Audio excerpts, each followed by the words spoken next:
Since the pandemic has been sinking like the Titanic. It is at a 15-year low, okay? 15-year low. Why? Why is there a deterioration of customer satisfaction? Listen, everyone's kind of a customer service expert because everyone on this call is a customer of someone, of a lot of people. So what I'm going to be sharing with you, you're experiencing on both sides, probably as a business provider, but also as a consumer and business to business. So deterioration of customer service. 1, we have employee burnout. 2, low employee morale. 3, high employee turnover. 4, staff shortages. 5, poor reactive hiring. 6, lack of service aptitude. 7, supply chain issues. And number 8, not managing customers' expectation. So I want to get after all that is pissing off customers, right? And so we've made our 2022 theme, which was the theme of our Customer Service Revolution conference we just had, CX Strong. Okay, and what CX Strong is the companies that will dominate in the next decade will be the ones obsessed with evolving the experience they provide to both their employees and customers. So we want to talk about how we can do that. I want to move there we go. The thumbnails were blocking my screen. So how? 2 primary ways. The first one is prioritize your employee culture. And the second one is make your customer experience your strongest competitive advantage. But you can't do the second one without doing the first one. And my thing is a crisis is a horrible thing to waste. And I think the pandemic it has been a great opportunity for so many businesses to lap their competition like never before. So the Great Resignation era, right? I mean, there was 10 million people, in this thing since April. Now just, I think the month of September or October, I don't even know, it broke another record. Every month is breaking a record of people leaving, okay? However, we got to stop calling it a labor shortage. That's not what it is. A labor shortage would mean that there are more jobs today, in the world than ever. That's not true. Same amount of jobs, okay? And so there'd be more jobs than ever and less human beings. Well, we have basically the same number of jobs that we've always had, and we basically have the same number of human beings. So it's not a labor shortage, it's a turnover crisis. And we have to look at that and take it personally, because when you call it a labor shortage, I think that's a crutch for leaders to say, well, we're short-staffed because there's the labor shortage. Well, that's not true, right? We can't use it as a crutch. We got to take it personally. And it is a turnover crisis if we are not keeping our A players. And that's very important. So the 2 biggest mistakes all companies or too many companies are making right now is filling positions with just anyone, right? Lost people, you gotta fill them. And, we're not doing the proper filtering system, and we're compromising. And just as bad as keeping poor performers around, right? Because we need 5 people, and Andy is a C, minus employee with a bad attitude. Well, we can't let him go. That'll mean we'll need 6 people. These are the 2 worst things you could be doing right now. How many people love this quote? I do. It's one of my favorite quotes. You are the average of the 5 people you spend the most time with. I say it to my kids. I say it to my employees. I'm always preaching it, right? And who do we blame or give credit to the people that they spend the most time with, right? We'll blame you, right? If the 5 people you spend the most time with, your friends, whoever that is, are bad, well, that's on you. Or if the 5 people you spend the most time with are great, like you've ever hear that you don't want to be the smartest person in the room. Well, a quote I like to go by is, I don't want to have the highest character in the room, right? that, I want everyone around me to even have more character, where I'm worried they're going to cut me and I got to raise my game. Okay. So probably we all agree we love this quote and everything I've said, but what about your employees? I had an epiphany about 2 months ago. Someone said something on a podcast that I was interviewing, and I can't remember the exact moment, but all of a sudden it made me realize that our employees don't get to pick the 5 people they spend the most time with, which is at work. So if you got a bunch of bad attitudes and poor performers and all those things, well, now, the performance follows the culture. And now you have a great employee who might be not as spectacular, and we're blaming them. No, it's who we're surrounding them with. So that really, that epiphany really put more pressure on me as a leader, and hopefully I'm putting it on my leaders, that we choose the 5 people our employees spend the most time with. So I think that's really, really important here. You can't hire your way out of a bad culture. So there's so many things here, and I can answer them, but I know you got Arnie Mulham speaking today, and he trumps anything I could say about culture. So I'm going to divert to the customer experience soon. But what I want to talk about is a new skill set that we've never had to have before. And it's a different skill set, is leading from a distance. And that is, so much different. And we have to train. And relationships and trust and emotional connections are built in the rabbit holes. And what I mean by that is I call them the Keurig conversation. So if back in the day when we all worked at the office, and I might bump into Emily at the Keurig station and, ask her how her weekend is, what she's got going on this weekend, or what's going on with work. And she might tell me, something bad that happened, something great that happened, or that she's, in over her head with a project that I've done, 10 times and I could totally help her with. But we don't, or those things happen 5 or 10 minutes before meetings that, maybe we arrived early and we just start chatting it up, or 5 to 10 minutes after a meeting in a conference room while everyone's leaving, we're packing up our computers, we chat it up. Well, now that's all disappeared. And, there's a work from home quandary that has to be solved. And the biggest challenge is everyone still wants to have that option and the flexibility to work from home at least part-time.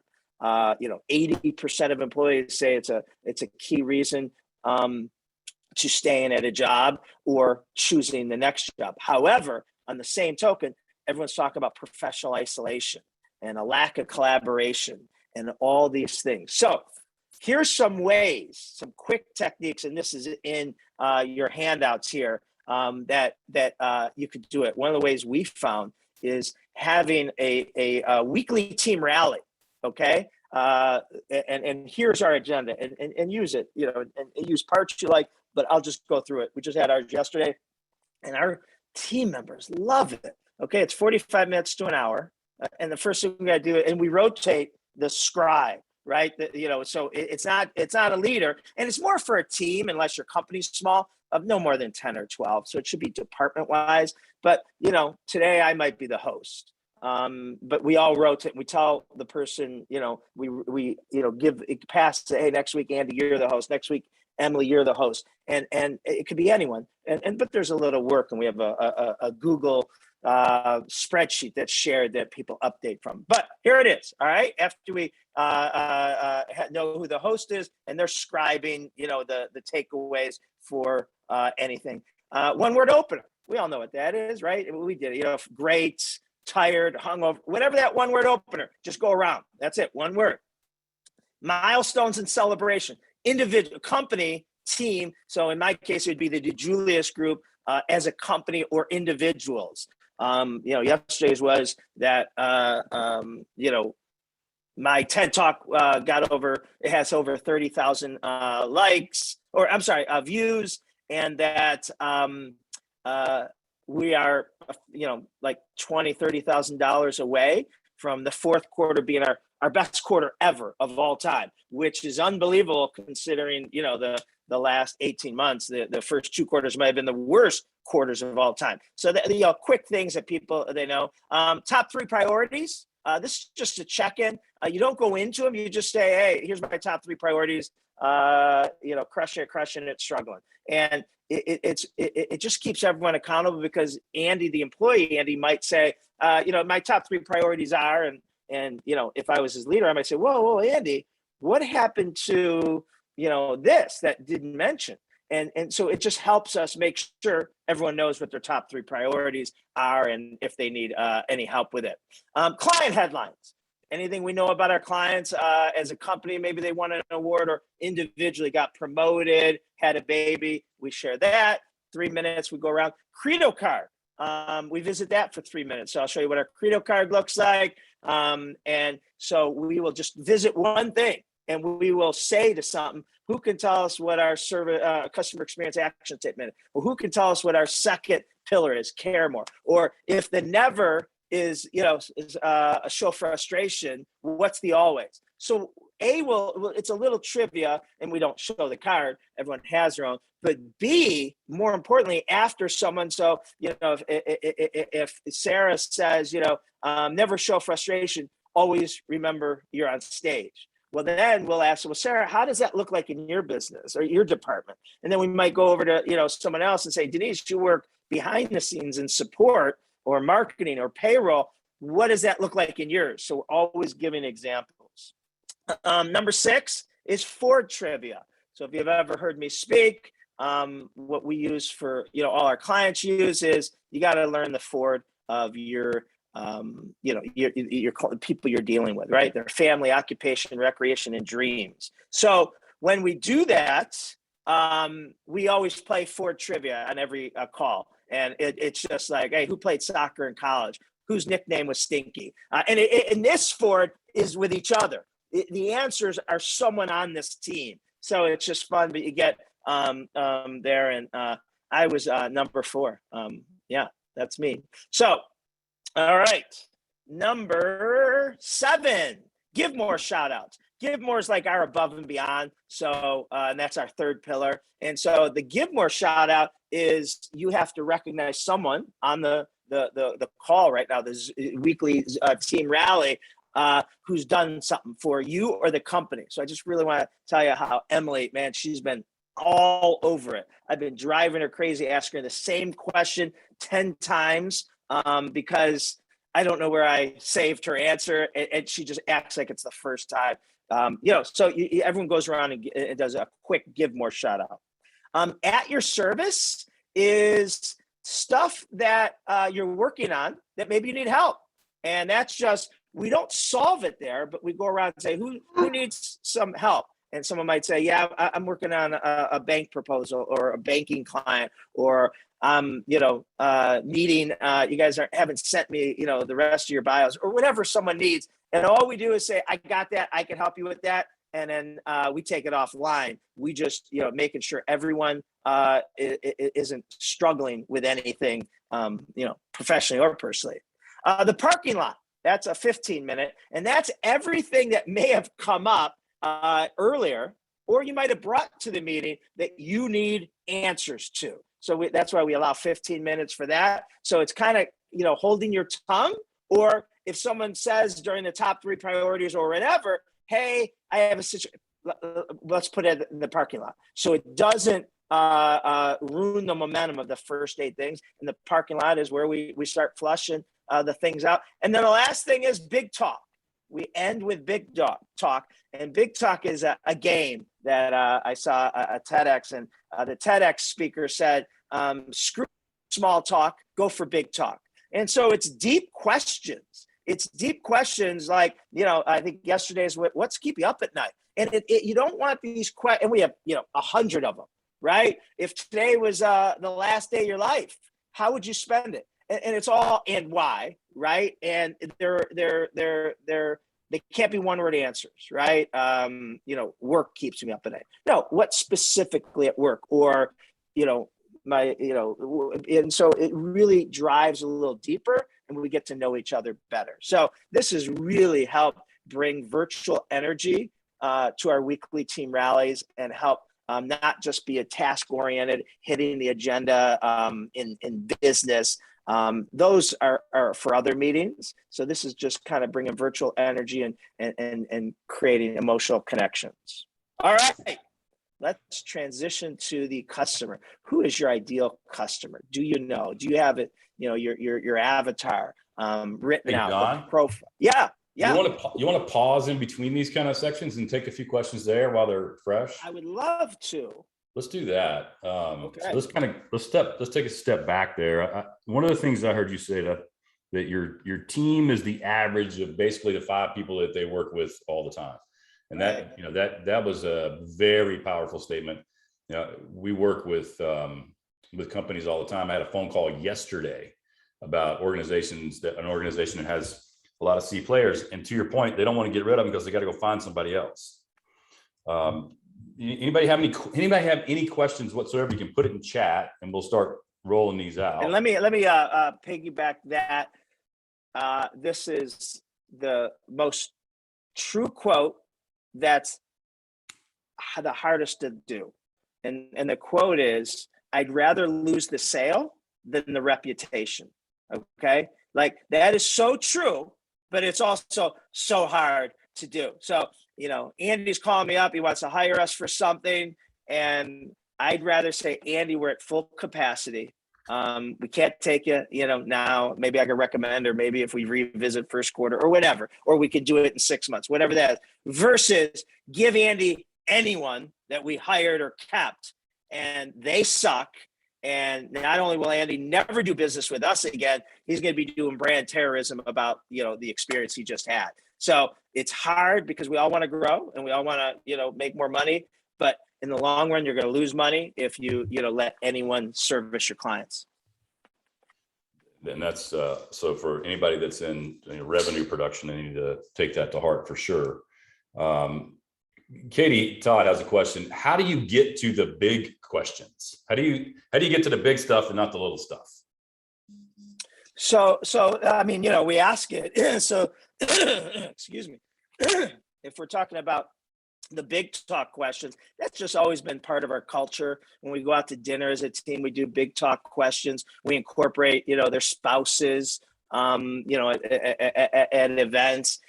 We just have always tried to, go deep. I want to create a culture that employees love. The problem with that is it has to start with us. You got to love your employees, and truly love your employees, fall in love with them, have a love affair, not like Harvey Weinstein type of way, right? But I love my employees. And if you ever heard me, if you heard me in 50 different situations over the year where someone says, man, Nicole's great. I love Nicole. Or someone says, so-and-so, I love, and you would just think that's my coined phrase. And I really mean it. I love them. I love their spouses, right? Like, I get to know them and if you can't love your employee, it's probably not someone you want working around. So we got to create a culture that employees love, but that starts with us. And so knowing them on a deeper level and what makes them tick, I believe is really important. And then let's see. Love your ideal customer sees value. How do you get to the big questions? How many people would you have in a weekly team rally?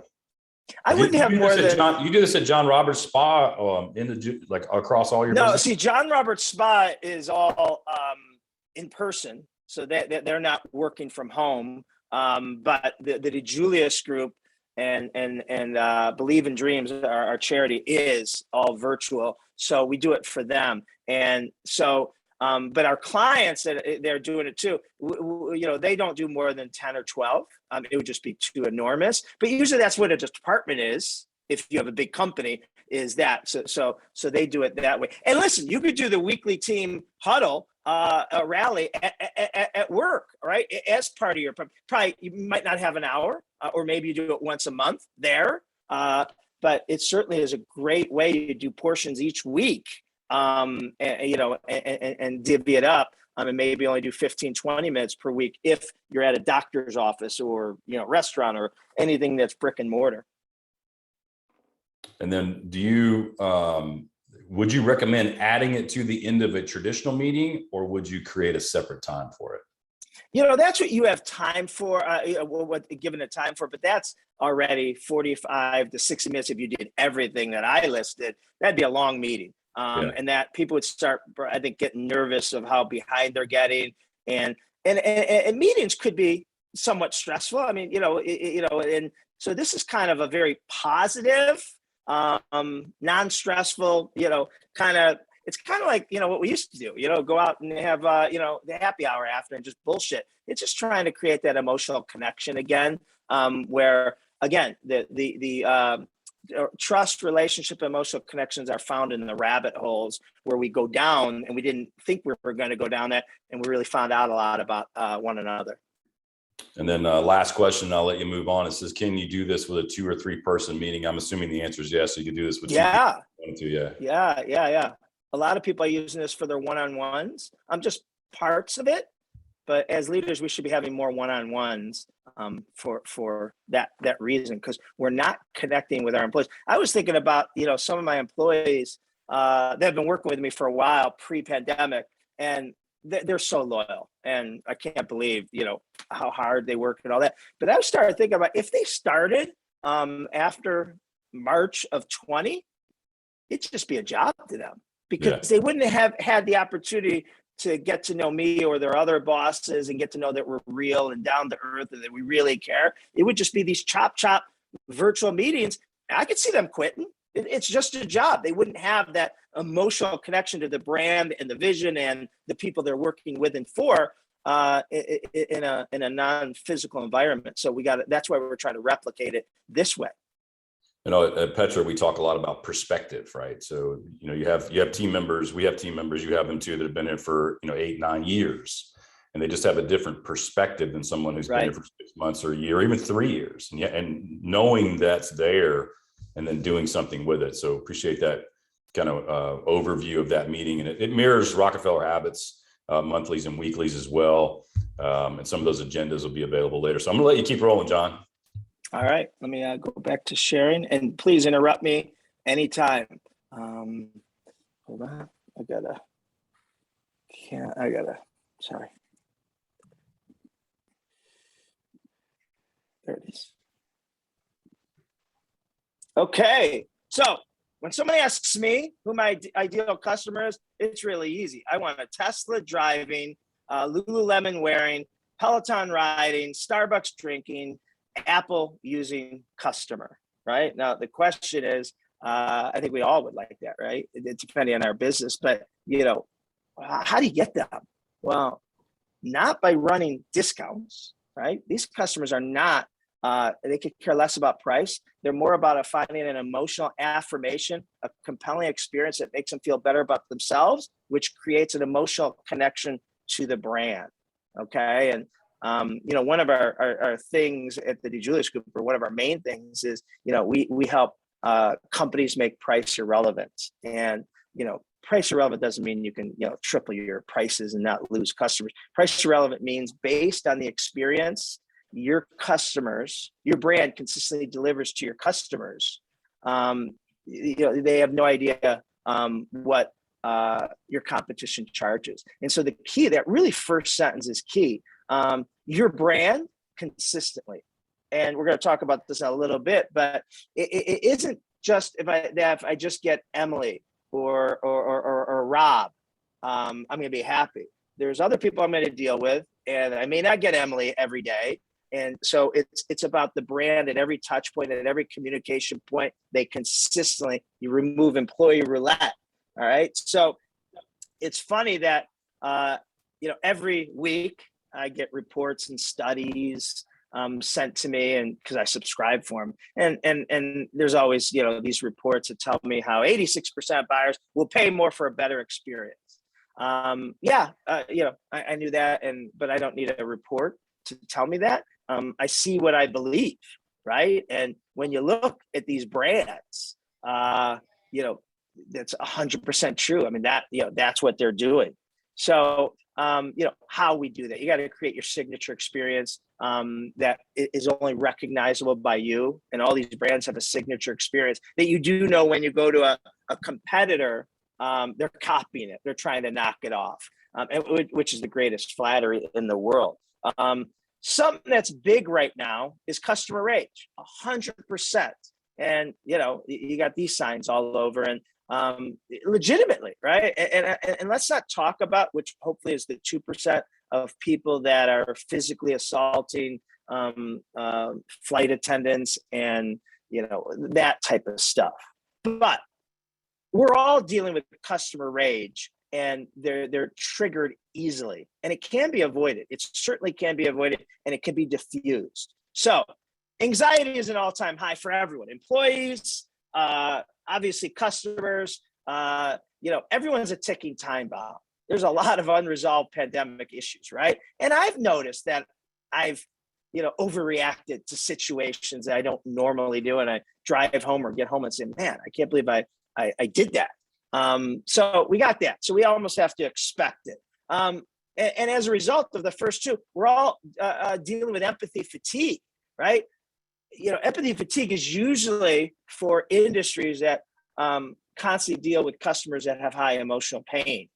Think funeral homes, think oncology, right? Well, everyone we're coming into for the past 2 years as, hey, how you doing? Which is the worst question to ask. And then they tell you, oh my God, the pandemic, or they go down these divisive topics of, vaccination or non-vaccination or who's in office. I mean, there's a million things.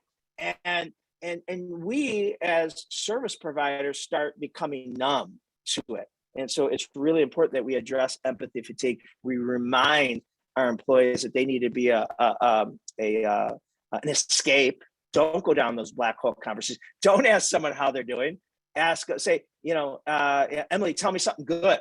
That's the best way to open a conversation, because a lot of time, because it's wearing on us. We have empathy fatigue because everyone we talk to, but we unconsciously want to talk about it too. And we bring it up. So if you could just, to your friends, family, and clients, say, hey, Emily, tell me something good.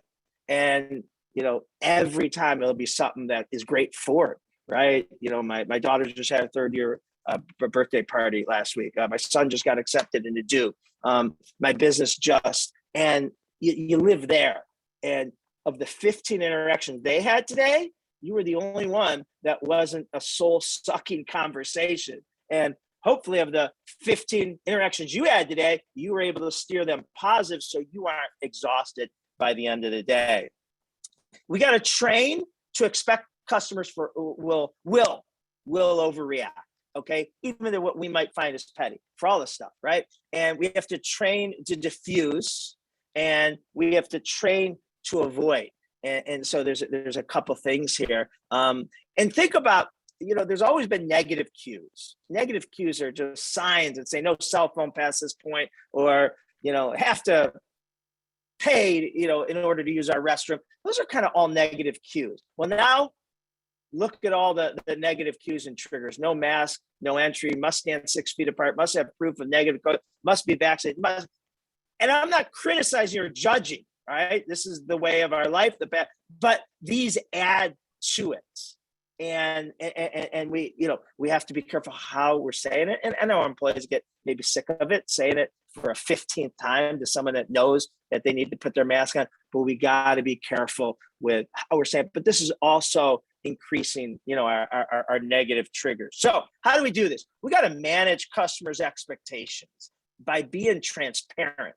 Okay. And I'll give you two examples. Every business, it's the first time in my life I remember every industry dealing with the exact same two dilemmas: staff shortages and supply chain issues, right? I don't know anybody that doesn't suffer from that. So real quickly, I've had two, I go out to eat all the time, but this is in Cleveland back at home. I went out, it was like in the summer, and we went to a restaurant. They seat me outside, and meal never comes. And I don't know, it seemed like 45, 50, maybe an hour. And I keep on asking. And she keeps on saying, it's coming out, it's coming right out. Finally, the last time I asked, she said, it's coming right out. I said, pack it up. I got to go. And I was so mad. I got home and I'm never going back there again. Well, a week later, I have the exact same experience as far as time, but totally different feeling. I get to a different restaurant, check in, the hostess says, we can see you, we have availability for 2, but we just want to let you know that we're short staffed in our kitchen and we are nowhere close to the time we like to serve and what we're used to. I'm like, oh, I understand. Totally okay. As long as you keep the, the wine glasses full, I just want to catch up with, my friend here. And then the waitress came 3 or 4 times, like every 15 minutes. Hey, I'm so sorry. I'm like, it's okay. It is so okay. We're having such a good time. It's a beautiful night out. And I felt bad for her. Meal comes, we eat, leave happy. And I go home and I realize it was the exact same experience from a time standpoint. But one, I'm never going back. And the other one, I loved, right? They made me feeling bad for them versus the other way around. And then this is happening all the time. We have clients that say, man, we are getting the manufacturers or distributors, you're getting the crap beat out of us, right? Okay, why? Well, because, it's not our fault. We are getting our products to us. And so we're out of stock. Okay, I understand that. But when are you letting your customers know? Well, they know when the shipment arrives and they open their boxes and some things will be there and maybe 1 or 2 things are out of stock. Well, now I got egg on my face because I told my customer to come in on Tuesday because our order always arrives on Tuesday, or I'll next day air it on Tuesday. So he'll get it on Wednesday and the box comes and that's not in there. So why aren't we communicating as soon as they place the order and offering, the closest, product that they could use in case they can't wait. So we got to do that. I love CX Mythbusters. And one of our CX Mythbusters is I work with a company, actually headquartered in Nashville. And it's they are urgent cares. And they told me that their net promoter score is directly correlates with their wait times. And, when their wait times go up, their net promoter score goes down. And they have irrefutable evidence that, vice versa happens. And there's nothing that affects net promoter scores other than the wait time. And I call BS. And they say, how can you call BS? We have, historical data and it's irrefutable. And so I had them do a beta test at one of their locations and where they communicated wait time upon arrival and they, under promise. So, Mr. Bailey, right now we're at about 40 to 45 minutes. Hopefully they're thinking 35. Now that gives the patient the opportunity to say, let me go out and get my computer and knock out some emails in your lobby. So I, make a productive wait time. Or, after I went here, I was going to run to the grocery store, which is right next door. Maybe I'll just go run and get that now and come back. And, I get home at the same time. They update the patient while they wait in the lobby every 15 minutes. And then when they get taken back to see the physician, the first thing the physician says is, thank you for patience. We want to ensure that every patient receives our undivided attention and care. Who's going to argue with that? And as a result, as wait times went up, their net promoter score stayed the same. And in some cases, they went up. Think about that. Their net promoter score, their wait times went up, but their net promoter score, their customer satisfaction scores went up. So I don't care what business you're in, be in the certainty business. And understand with staff shortages and supply chain issues, everything everything probably is not your fault, but it is our problem. And we have to fix it. Right. So like Amazon does, if you're looking for a product, they tell you recommended products that people who bought this have also bought that. That's what we got to be doing when we're out of stock and whatever that is. Another price myth buster that I love in 1973, close to 80% of consumers purchase coffee based on price. 80%.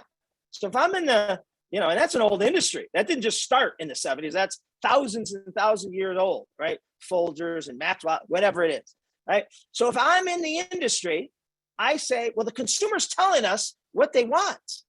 And why should we do anything other than come out with the cheapest product until a little startup comes? And in 2021, the percent of consumers buying coffee based on price is like 25%.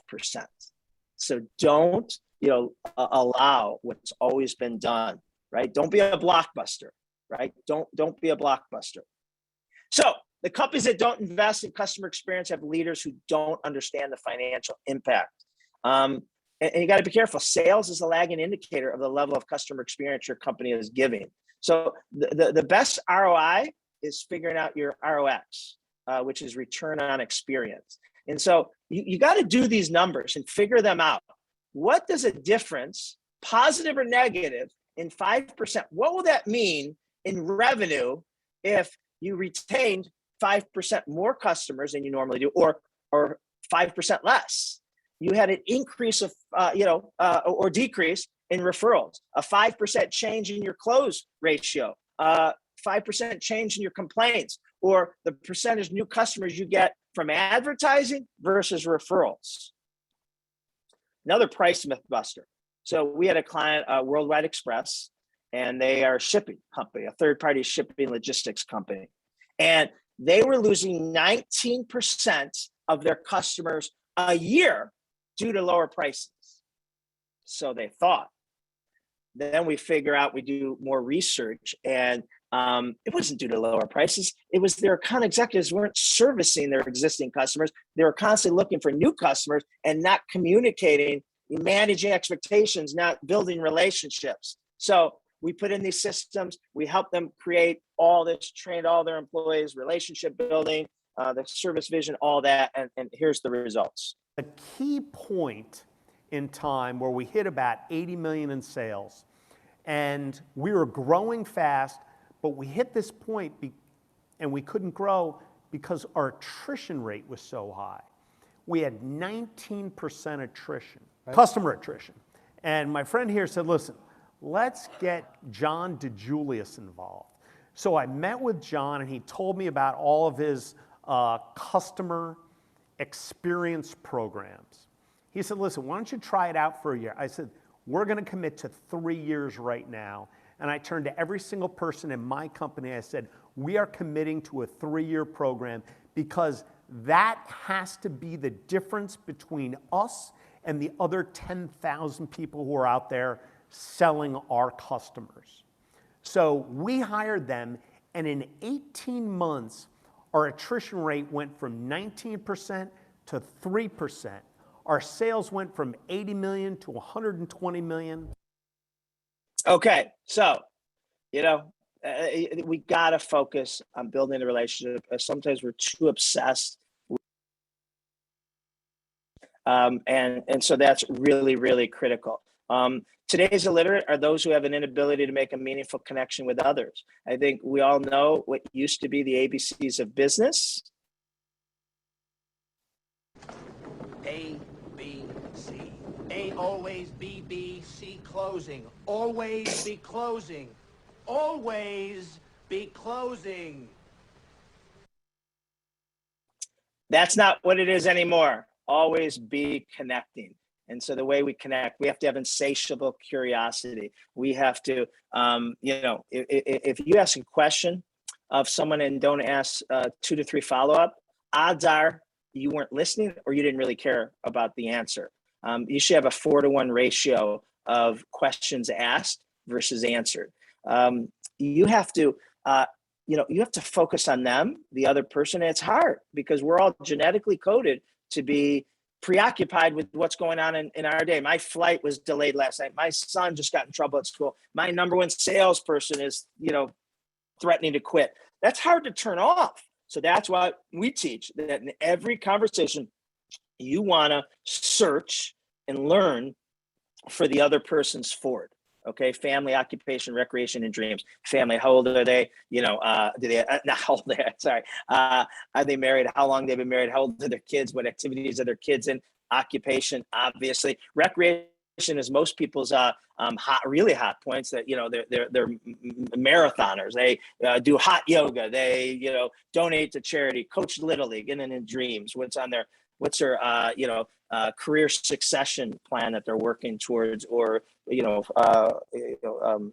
wild dream that they've always a trip that they've always wanted to go on. I honestly believe that there's a gift in every conversation. So we have, it's in your workbook here, our Ford sheets. Now, all our Ford is in our Salesforce, and I have 4 brands. They all have different CRM systems, and all of our clients, they all have different CRM systems.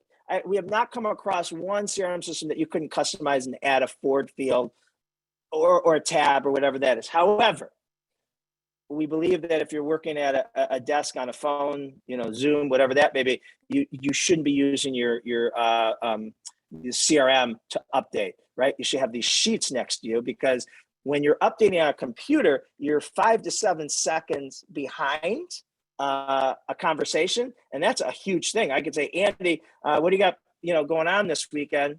And I'm typing in Andy's last answer, what I heard him say, and then he starts telling me how he has to go, back to his wife's hometown because her aunt died, and they have to attend a funeral. And I'm like, oh, that sounds great, Andy. That sounds great, because I'm not on top of it. So having these Ford sheets next to you, you can easily just write some shorthand and then update it later. But I want to tell you the magic of these. So every morning, I'll do a little, at whatever time I get up and start working, I'll look at the appointments I have today, the meetings I have, the Zooms or the in-person, and I'll do a little pre-call, and it might be an existing customer, it might be a new customer, whatever. I'll look in our CRM system, see what Ford we have on them, and anything that anyone has collected. Then we'll go to, I'll go to LinkedIn, see if there's other stuff I find out, alumni of in certain organizations. And then that's it. Then the conversation flows, and I just update anything that I hear. It's not like I'm asking these like a stalker checklist, but you update them as they come up. And then, you've got your business follow-ups and call to actions. But that Ford call to action is so easy to do. It is so easy to do, because every time someone mentions something, right, that they're running their first 5K, half marathon, they're going to Charleston for the first time, this weekend. They're struggling in their business in something that we don't do. And in any case, within 30 seconds, I could send a link to some great restaurants in Charleston, how to train, eat for your first half marathon, or a great Harvard Business article that I read on the topic that, we were just talking about, and people are blown away. So, it's really good here. Talk about employee roulette, and then I want to open up to questions. Employee roulette means the level of your experience your clients receive is dependent on which employee I get. You can significantly improve your customer experience with the existing group of employees you have right now. You don't have to fire them all and go find rock stars and pay them double, okay? But we got to remember, this is so underrated, tying in their sense of purpose to their jobs. The currency for employees today is purpose, and we got to keep tying it. They're not willing to trade dollars for hours. So, one of the ways we do it is we have this North Star, the customer experience action statement. It's a clear call to action, what every employee should intentionally achieve every time they interact with someone. It's not the mission statement. It's not the purpose statement, because those aren't actionable. It's a simple, actionable thing, whether you're asking me, emailing me, or we're having a 45-minute meeting. It's what I want to leave you with. And some of the ways we come up with this that you can do, we ask, how do you want your customers to feel emotionally after they interacted with you? And how do you want them to describe that interaction that they had with you? We're talking more about the feeling. Besides that, you were the smartest person they ever met. Okay. So the first place we go is a day in the life of our customers. And we create this, and you can create your own. I'm going to show you a day in the life of the DiJulius Group customers that my employees have to understand, because a lot of my employees never owned businesses, never worked in the corporate world, never was a C-level, so they don't realize what the person they're dealing with, interacting with, has on their plate personally and professionally. So I'm sure you'll recognize a lot of situations that are yours, and definitely your clients. When you try your best but you don't succeed, when you get what you want but not what you need, when you feel so tired but you can't sleep, stuck in reverse,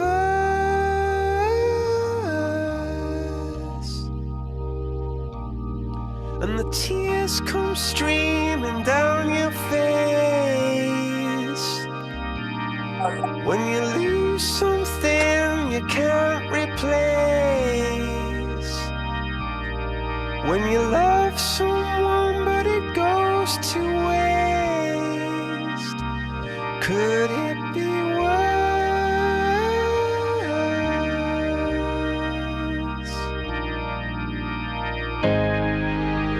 Lights will guide you home and ignite your bones, and I will try to fix you. And high up above or down below, when you're too in love to let it go. But if you never try, you'll never know just what you were.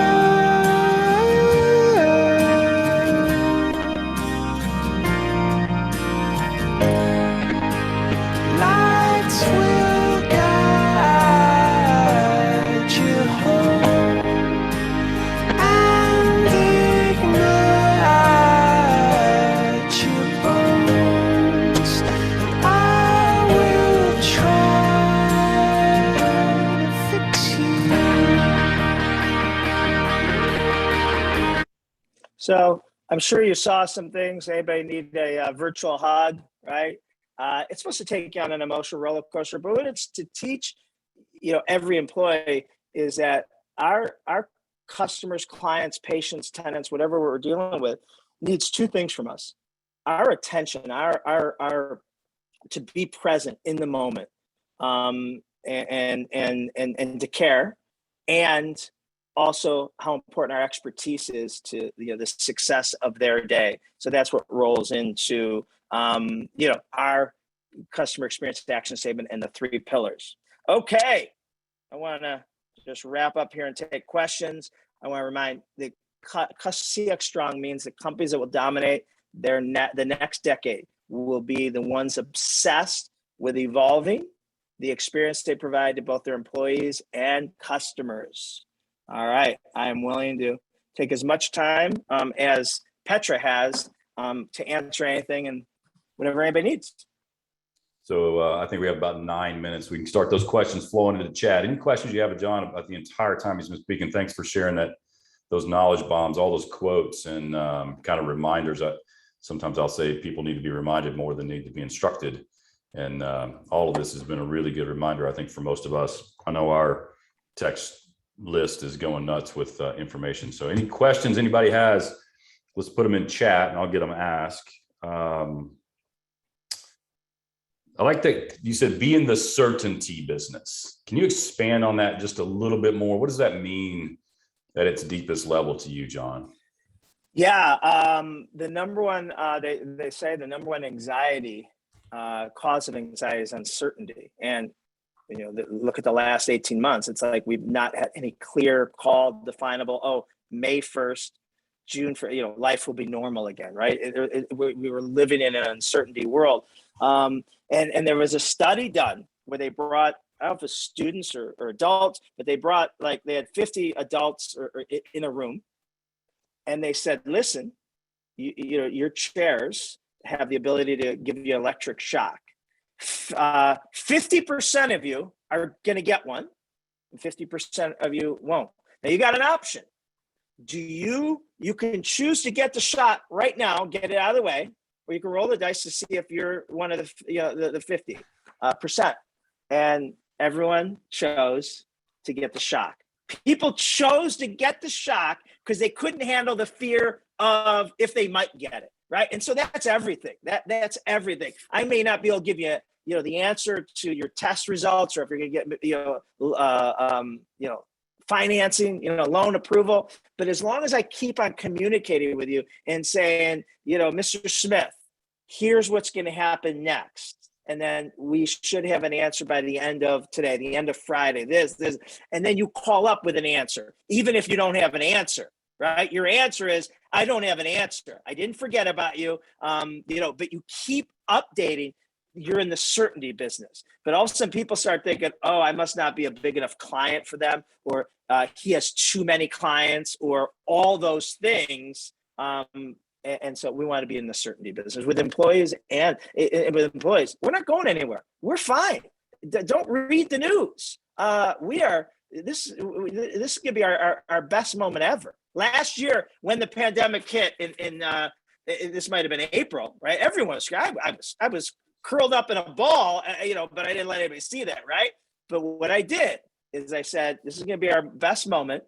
And right now, in April, right now, I want us to choose a date in December for our holiday party at the best restaurant in Cleveland and book it so we can celebrate it. And boy, just something that simple made everyone feel like they were okay. They were going to be okay. So being in the certainty business is something that's really good. How would you, as a leader, this is from Stacy, how would you as a leader track Ford and potentially even its impact in your organization? So, the return on relationships, right? And so we track it in our CRM system. We have our clients will have a Ford month. Maybe it's February, and they will, when you have, so if I have a call today, if I have 10 calls today, and when I update it, something that Andy told me, we're able to run a report on that field. So then for only a month, we do it because it's very high maintenance. We'll run a report the next day of all the people, all the account executives, whoever. And John had, 10 scheduled meetings, calls, whatever that looks like. And of the 10, he updated 6 of their Ford fields. So John's at 60%. We track it every day. We celebrate it. We give, an award, the newest iPad, Apple Watch, whatever. But it just creates a habit. And then we got to do that our employees. We better know the Ford of our employees. So we have, we have that a different database for our employees. So anytime the leaders want to recognize someone, like one of the worst things is giving people a Starbucks card, right? They may hate Starbucks, but we just give them out like, so know, if we're going to give them a $5 or a $25 gift card, know what they enjoy. That's Ford. So here's a good question. And John, some of you guys know John Ratliff. You probably know John Ratliff as well, JD. But John and I have had this, 15-year-old kind of sign battle going back and forth. When you walk into a restroom, just about any restroom that you walk into, the sign that you see says, "Hey, look, you dumb employee. Don't you know you're supposed to wash your hands before you go back to work? Employees must wash." Like, come on, we all know this, right? So the question up here, and he and I send pictures, not like pictures of each other in the bathroom, but pictures of those signs, and we laugh. And every now and then we'll find one that's actually stated in a way that encourage you to actually do it instead of fighting it because they think you're stupid and not wash your hands. How do you recommend? This is kind of a big question. How do you recommend? This is from Rohan. Asking a customer to wear a face mask. Obviously, it's required by local law in his area, and he's just saying, yeah. How do you recommend that we ask somebody to wear a face mask? And it goes with what you're saying, Andy. In most states, like the restaurant, that's a mandate from their governing board. Okay, but there's always ways to reword something, right? For the safety or cleanliness. We appreciate our employees who have 100% sanitation commitment, right? So I would say 30-40% of the negative cues, the negative signs people use on our website, 60% don't need to be done. Stop punishing 98% of your customers for 2%. But 40%, you might have to say that, but there's a better way to say it, and you make it like it's instead of no cell phones past this point in my spa, we thank you for keeping this a cell phone free wellness place. So Andy's fine with cooperating. He don't like to be told. I don't like to be told, right? So but I love to cooperate. So same thing with the mask. Yeah, and we have we had the same thing for the longest time in our salons and spas and everywhere we went. But we just made it out of the safety and due to whatever the governing CDC. And I don't know the exact words, and I could certainly send it to you. but it looks like we're doing you a favor and looking out for the safety of everyone versus just thinking of another stupid rule that we want to enforce on you. So yeah, you can reword everything to make it sound like, you're doing them a favor versus ruling them. Right. And there's a bunch of questions rolling in chat. If patrons want to jump on there and answer some of those, we're coming up on the top of our time. I know I fly quite a bit, John, and know you do as well. And I noticed when I'm on a Southwest flight, Southwest seems to do a much better job of this than most airlines. On a Southwest flight, and even Delta a little bit in the last few months. Delta's one of the comeback companies around. Yeah, I agree with that. They're my favorite at this point. But they have the ability to move themselves from across the table, demanding or telling, to the same side of the table where you are and what your experience is. So they'll say, we don't like these masks either. Yeah. We don't enjoy wearing these all day long either. Right. We're in the same boat that you're in. We're not making you do this. We're doing it together.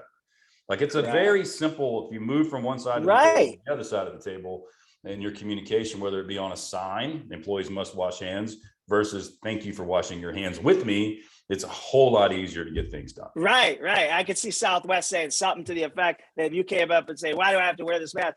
I could see them saying, hey, do me a favor, get the CDC or whoever to change it. You'd be helping me because I hate these freaking things too.